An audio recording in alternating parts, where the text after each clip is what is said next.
सरकार का इरादा हम 13 महीने पहले पहचान चुके थे।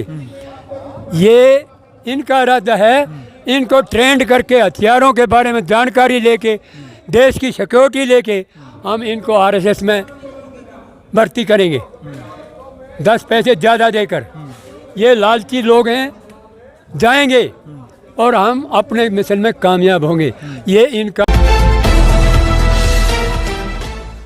नमस्कार, मैं हूं अजय भारद्वाज और आप इस समय ग्राउंड मीडिया देख रहे हैं। और लगातार यानी कि जवान आंदोलन को लेकर के जो इस वक्त देश का जो युवा है गुस्से में आग बबूला, और बिहार से लेकर के हरियाणा तक, जी हां, सभी युवा सड़कों के ऊपर है, जिन्होंने एक सपना था जिनका कि हमने फौज में लगना है। 4 साल अग्निपथ योजना के अंतर्गत जो रिटायरमेंट दे दी जाएगी फौजियों को, उसी को लेकर के गुस्से में इस वक्त देश का युवा जो है उसकी तमाम तस्वीरें आपके सामने हम लेकर के आने लग रहे हैं। भाई लगभग 75 से 80 साल उम्र होगी ताऊ की, इंडियन आर्मी से रिटायर्ड सूबेदार हैं, ये पहुंचे हैं। एक जज्बा है, देख सकते हैं इनका हाथ में डोगा है, चल नहीं सकते अच्छे से, लेकिन फिर भी इनके अंदर एक जुनून है। ये बताएंगे कि क्या कमियां हैं, या सही है ये देश हित के लिए, राष्ट्रीय हित के लिए, या फिर इस योजना के अंदर कमी है। ताऊ जी सबसे पहले तो राम राम। राम राम। मैं धन्यवाद करता हूँ आपके चैनल का, जो आप लोगों ने हमें ये सहायता दी, हमारी आवाज़ उठाई। बिल्कुल ताऊ जी, क्या कहेंगे? आप तो आर्मी में रहे हैं, ये योजना देश के युवाओं के लिए फायदे के लिए फिर नुकसान के लिए है? सबसे पहले ये योजना जिसका नाम अग्निपथ योजना है, ये अग्निपथ योजना नहीं, अग्निकुंड योजना है। अग्निकुंड। पहले बात, 4 साल में सैनिक बनाना चाहती है, वो 4 साल में तो उसकी ट्रेनिंग भी पूरी नहीं होती। मेरी 28 साल नौकरी है, 20 साल में मैं क्वालिफाइड हुआ हूँ फौज के हर बारे में सोचने के लिए। सिर्फ 8 साल मेरी सर्विस फौज के काम आई है, भारत माँ के काम आई है। इस लड़ाई में हमारा एक सुझाव है, पहली बात तो हम किसकी बारात चढ़ेंगे, हमारे दूल्हे नहीं है। इस लड़के ने सही बताया, क्या नाम, हिमांशु ने जो बताया बिल्कुल सही बताया।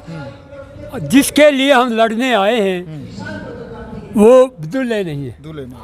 अगर यहाँ मैंने रोहतक में बताया था, अगर आप इन बुजुर्गों के साथ बैठ के अनुशासन सीखेंगे, आंदोलन कामयाब होगा। इस सरकार की क्या औकात है कि ये ना माने नौकरी देने वाले कौन है? नौकरी हमारा हक है, इसको छीन नहीं सकते। और ये फौज सेना नौकरी नहीं है, सेना जज्बा है। ये आज इन जवानों का शोषण नहीं कर रहे। 3 चीज़ बचानी है, संविधान, हिंदुस्तान, भारत माता, चौथा नंबर इनका आता है। हम जो है इस देश के रक्षक हैं और देश की रक्षा के लिए कुछ भी करने को तैयार है। अगर सेना में काम नहीं आए, अभी भी काम आए, तो हम सेना के हमेशा सर झुकाकर नमन करते रहेंगे, मरने के बाद भी। इस लड़के ने जो कहा, मैं उन सभी युवाओं से यही प्रार्थना करता हूं, अगर इस लड़ाई में आपने जीत हासिल करनी है, इन बुजुर्गों के साथ खड़े होकर, इस बुजुर्गों के साथ खड़े होकर अनुशासन सीखें और लड़ाई लड़ना सीखें। लड़ाई लड़ने के लिए 2 चीज़ ज़रूरी है। क्या? सबसे पहले अनुशासन, फिर सिक्योरिटी। हमारे साथ 5 लड़के लड़ने वाले हैं, एक उनमें गद्दार है जो उसको हमने पहचाना नहीं, छेड़ वो करेगा, नाम इन लड़कों का होगा। इसलिए हमें इनको सावधान रहना पड़ेगा। हम तो सावधान हो चुके, 13 महीने से तो वहाँ बैठे थे बॉर्डर पर, सावधान हैं खूब। लेकिन इन लड़कों को एक ही गुजारिश है, अपना सेफ्टी, अपना अनुशासन रखें और आदमी को पहचाने। देश की सेवा का नौकरी का मौका नहीं है, जज्बात हैं ये सेना और देश के लिए। और आज ज़रूरत है देश संविधान बचाने का। ये जवान तो तब बचेंगे जब देश और संविधान बचेगा। फिर इनसे एक और प्रार्थना है, ये जो इन्होंने स्कीम चलाई है, इसमें कोई नौजवान अपना फार्म नहीं भरे, क्योंकि ये फार्म मैं आपको बता दूं किस लिए है। सबसे पहले सरकार का इरादा हम 13 महीने पहले पहचान चुके थे। ये इनका इरादा है, इनको ट्रेंड करके हथियारों के बारे में जानकारी लेके, देश की सिक्योरिटी लेके हम इनको आरएसएस में भर्ती करेंगे 10 पैसे ज़्यादा देकर। ये लालची लोग हैं, जाएंगे और हम अपने मिशन में कामयाब होंगे। ये इनका एक बहुत मनगढ़ंत पहले से है। इसलिए मेरा इन जवानों से अनुरोध है, हाथ जोड़ के विनती करता हूँ कि कोई जवान अपना फार्म इस योजना में नहीं भरे। ये लड़ाई इन लड़कों की नहीं, लड़का देश की है। ये बूढ़े बुजुर्ग इनके साथ खड़े हैं और वादा करते हैं कि इनकी नौकरी को कोई खतरा नहीं होगा। पुरानी भर्ती चालू करनी पड़ेगी सरकार को झुकना पड़ेगा अगर इनमें अनुशासन है तो। इसलिए मैं बार बार इन नौजवानों से एक ही रिक्वेस्ट करता हूँ, रोहतक में भी यही था, आज भी यही है, अनुशासन सीखो, धरना करना सीखो, उत्तेजित न हो। अनुशासन सबसे बड़ी जीत है।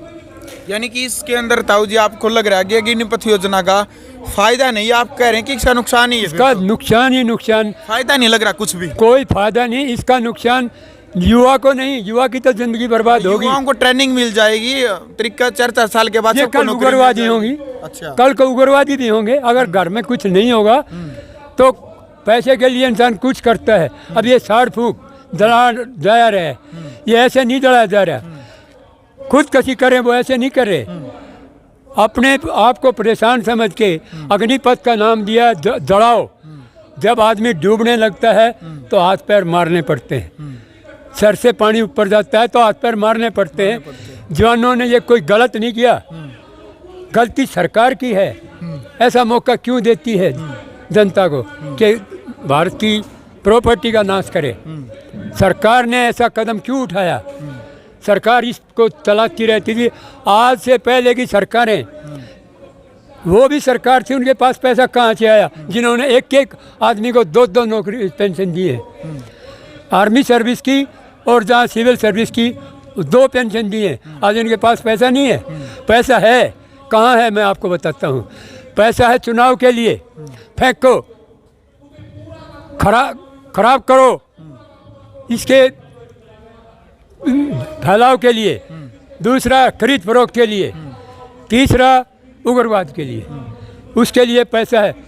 अबानी अंडानी के लिए पैसा है। ये चौकीदार बनकर बैठा था। देश का पैसा कितना इन्होंने चोरों के हाथ बाहर भगा दिया। चौकीदार ने चौकीदारी के बदले उनको बाहर भगा दिया।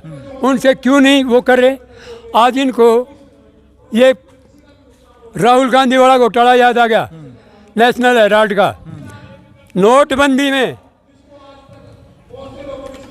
13,06,000 करोड़ का ब्लैक मनी वाइट मनी की हुआ है, और वो सब उन आदमियों का है जिसमें देश का गृह मंत्री, जिस बैंकों का चेयरमैन था और आज भी है। वो पैसा कहाँ गया? 2 स्टेटों में ज़मीन खरीदी गई। वो किस पैसे से खरीदी? वो पैसा कहाँ से आया, किसका था? किसी ने सरकार को नहीं बताया। प्रधानमंत्री बताए कि वो पैसा कैसे, किसने जमा किया, किसको दिया, और वो पैसा है कहाँ। तीसरी बात, जब कोई भी कानून बनता है किसी विचार विमर्श के बाद बनता है। 2 राज्यसभा, लोकसभा, बनाई हुई विधानसभा है, इन तक वो बात आती है। बंद कमरे के कानून, आज से नहीं, जितने भी कानून बने हैं सब कानून अंधेरे के कमरे में बने हैं। कोई कोरोना की आड़ में, कोई कहीं बंद कमरे में, किसी से कोई सुझाव नहीं लिया। अभी ये जो स्कीम आई है अग्निपथ, जिसका नाम दिया, ये अग्निकुंड अपने आप सरकार ने बना लिया। जवान मरता करता है। हम तो ये कहेंगे प्रधानमंत्री से, अगर ये कानून लाना है तो एक देश में एक कानून हो। PM, CM, MLA, MP, officer, सबको इस योजना में शामिल किया जाए। जो सबसे बड़ा खर्चा जिनके पास है, उस पैसे को क्यों नहीं से लाते? बिल्कुल। इसलिए नाम क्या जी ताऊ जी? मेरा नाम सूबेदार चरण सिंह, रिटायर्ड खाप खाद्यान्न से। भाई खाप खाद्यान्न से हैं सूबेदार ताऊ जी, चरण सिंह जी नाम है ना जी। तो भाई वीडियो आपने देखी फिलहाल, यानी कि वीडियो लंबी हो जाएगी, नहीं तो 3-4 जो मेन मुद्दा है अग्निपथ योजना को लेकर के वो आपने सुना है। और ख़ास तौर पे कह रहे हैं भाई जितने भी एमएलए हैं, एमपी हैं, प्रधानमंत्री है, मुख्यमंत्री है या जितने भी बड़े बड़े अधिकारी हैं उसको भी इसी योजना में जोड़ देना चाहिए। हमें स्वीकार विचार है। इनको स्वीकार है सभी को। तो एक आंदोलन की जो शुरुआत है, जो चलने लग रहा आंदोलन, इसको लेकर के आपने अपनी पर्सनल राय रखनी है कि अग्निपथ योजना को लेकर के आपकी राय क्या है। अब आपने इस वीडियो को ज़्यादा से ज़्यादा शेयर करना है। यदि आपको ये वीडियो अच्छी लगी तो शेयर करें और ग्राउंड मीडिया चैनल को सब्सक्राइब करके आपने बेल आइकन जरूर दबाना है। ग्राउंड मीडिया के लिए अपने कैमरा सोगिंजार के साथ मैं जब भारद्वाज। राष्ट्र निर्माण की जानकारी के लिए ग्राउंड मीडिया चैनल को सब्सक्राइब करें और शेयर करें।